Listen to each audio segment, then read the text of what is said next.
You're listening to Engaging Early Learners. I'm Rachel Glassman, special education teacher and resource creator. This podcast is your go-to for classroom strategies and teaching support that you can actually use. Whether you're on your way to work or heading home, I'm so glad you're here. Let's dive in. Hi, everyone, and welcome back to Engaging Early Learners. Today's episode is all about ESY, or Extended School Year. And I want to walk you through exactly how I plan it, exactly how I organize it, and how I have made it something that actually feels fun instead of completely stressful, because it is school in the summer, technically. I know ESY can mean a lot of different things depending on maybe your school or your district, your state. For some teachers, it's something that maybe you've never done before, or you're just not even sure what to expect walking into it. So I'm going to try to break it all down from what ESY actually is to why I choose to teach it almost every year. And then I will walk you step by step through my exact planning system that I use almost every year that really saves me any sort of stress. And I'll be honest, I've done ESY every year I've been teaching except for one, and I've seen a lot of different versions of it. I've done a lot of different versions of it, different types of classes, and I've figured out what works for me and what makes it really manageable and not stressful at all. Quick heads up before we dive in, I have a bunch of resources for you in my description, mostly reels that I have linked below showing you all different things. So I have some videos of when I used to quote unquote cook with my preschoolers. I think it was 2 summers ago. I have those reels down below. I also have linked my ESY setup videos and my schedule overview from last summer, which was super special because it was my first time doing ERI in the summer. And those videos, those reels are down below. Definitely check those out. And then I also have a video that I will mention later again, but it is a reel that I just posted recently showing you my ESY bin for this summer with all of my plans and worksheets all prepped and ready to go. And it's not even June yet. And by the way, I don't go to ESY until July. So just so you know, it's down there. Let's get into it. So what even is ESY for those of you that don't know, and how does it work? So first, ESY stands for Extended School Year. It's a program that provides services to certain students during the summer months. Usually it is for students with IEPs to help them maintain their skills over the summer and prevent regression. So sometimes if you have students that you feel will not regress over the summer and they do not need to come to school for that chunk in the summer to maintain their skills, they do not get offered ESY. Most of the time, the students that I have taught in my experience are offered ESY services in the summer. The parents can accept or decline. And again, it is used to maintain those skills they already have, not necessarily learn new skills or have new IEP goals. And it is also used to prevent regression. So one thing that I think is important to know is that it's not always a part of your regular teaching contract. So this could be different everywhere. I am just talking about my experience. In my district, and this was the same in my other districts, ESY is something that teachers apply for separately than their typical full-time teaching job during the school year. It is optional, and if you are selected when you apply, which most of the time you are, because what a privilege it is for kids to have the same teacher over the summer, or for the school district to have their wonderful teachers teaching ESY instead of other people. If you are selected, you get a separate pay to teach ESY in the summer. So it is not just automatically assigned to you. You do not have to do it, and it is not part of your normal teaching salary. You're actually choosing to apply and work it. I know every district is probably different with this. This is just my experience. I am in New Jersey. I'm in Central Jersey, and that is just how my experience has gone. Now, one question I get a lot is, why do you keep doing ESY if it's optional, or like just why work in the summer? And I love that question, especially from non-teachers. Why are you working in the summer? I thought you had summers off. And I want to be very honest with you about it. The number one reason that I do ESY is the money. Summer is a time where I'm not getting my regular paycheck, and ESY gives me the opportunity to bring in that extra income during a time when it really matters because I'm not getting my regular paychecks every 2 weeks. And that's just reality. But that's not the only reason I do it, but it is definitely the driving force. I also do ESY because the schedule is very manageable and it is not super overwhelming and it doesn't feel as long and exhausting as the school year does. In my experiences, in the 2 districts I have done ESY in, it is a 4-day week. The days are also shorter than normal school days, and the whole program itself is about 20 days total. No Fridays, just Monday through Thursday. It's about 4 or 5 hours, like when you really calculate it. So it just doesn't feel like I'm giving up my entire summer. It feels like a short-term commitment that still leaves me a lot of time to do what I want to do in the summer, which most importantly is relax and reset. Another reason that I do ESY is actually because I enjoy the different pace of ESY. It's just not the same pressure as the full school year. The focus is more on maintaining those skills, just keeping that routine going, making learning fun and engaging. And it's just more of a relaxed environment. It's summer, everyone's chill, like let's go out inside and play a lot. And honestly, I also like going into the next school year feeling a little more connected and not fully out of teacher mode.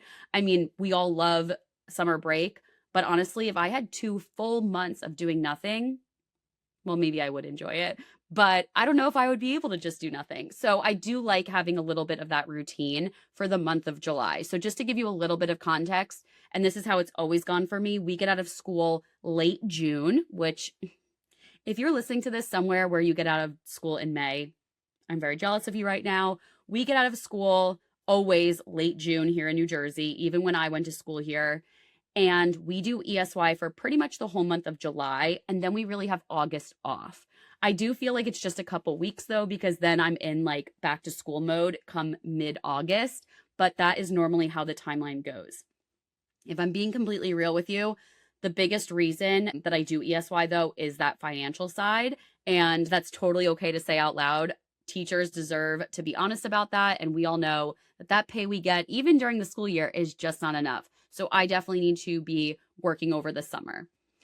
Now, I have like a theme system I do for ESY because it is the summer, because it is more relaxed, fun. I like to incorporate the themes weekly.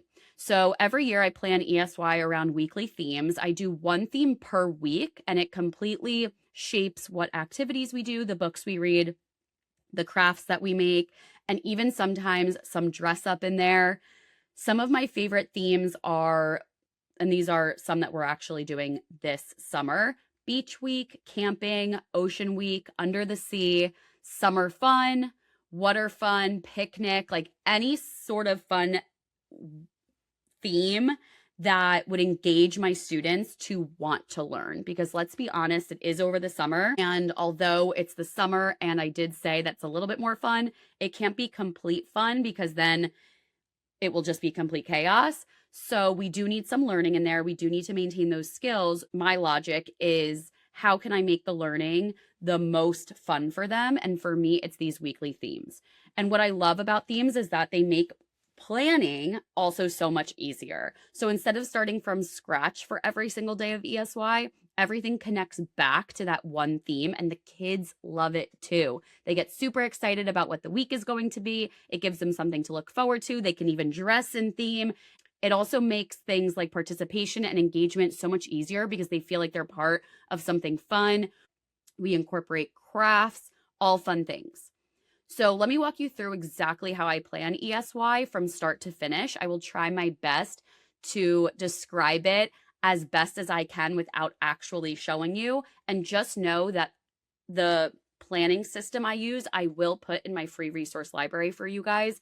I also have past plans, like past ESY plans and past ESY schedules in my free resource library in the folder ESY.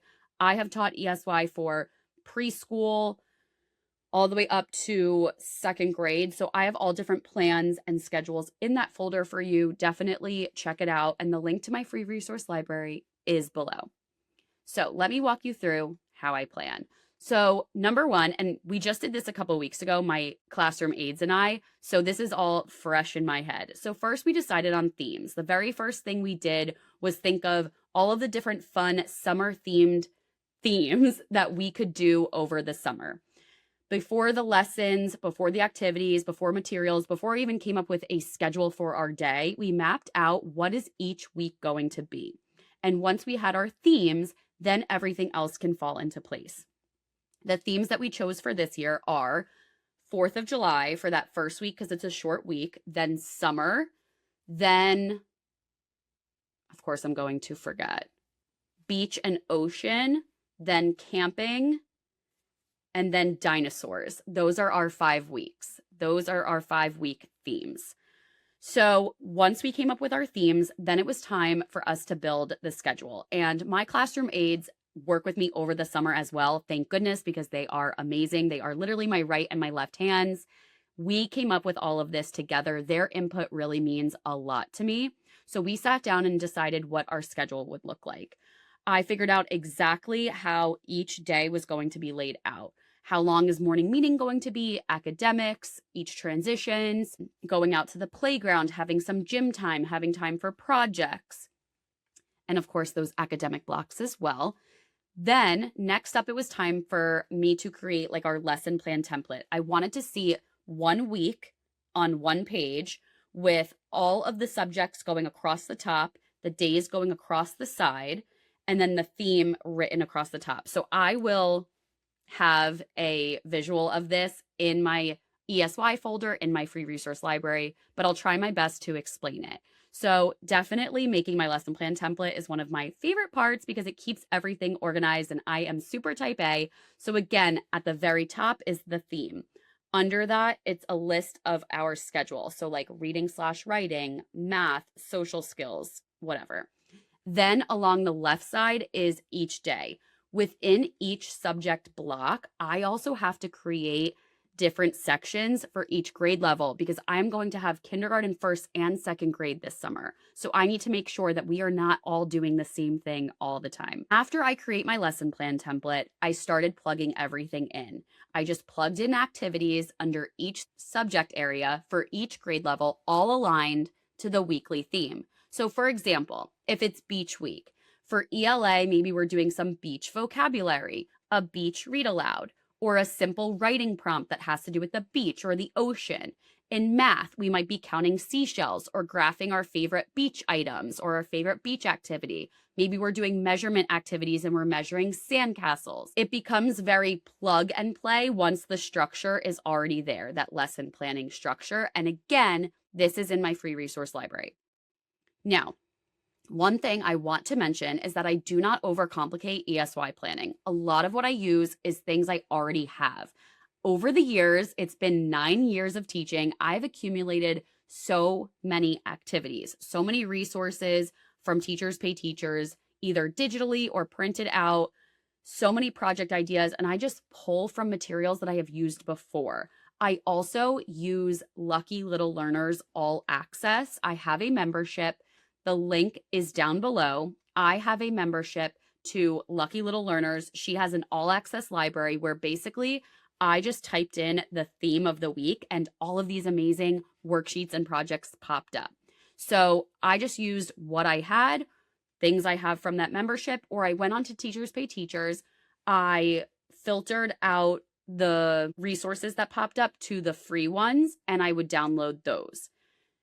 If you're listening and thinking, I don't even know where to start with scheduling, again, I have ESY schedules and lesson planning templates in my free resource library. Grab those, make a copy, tweak them, make them your own, and I promise you, it'll make you feel a lot better. Like I mentioned earlier, this year I actually went even further into the planning and I actually prepped and copied everything ahead of time that we need for this summer.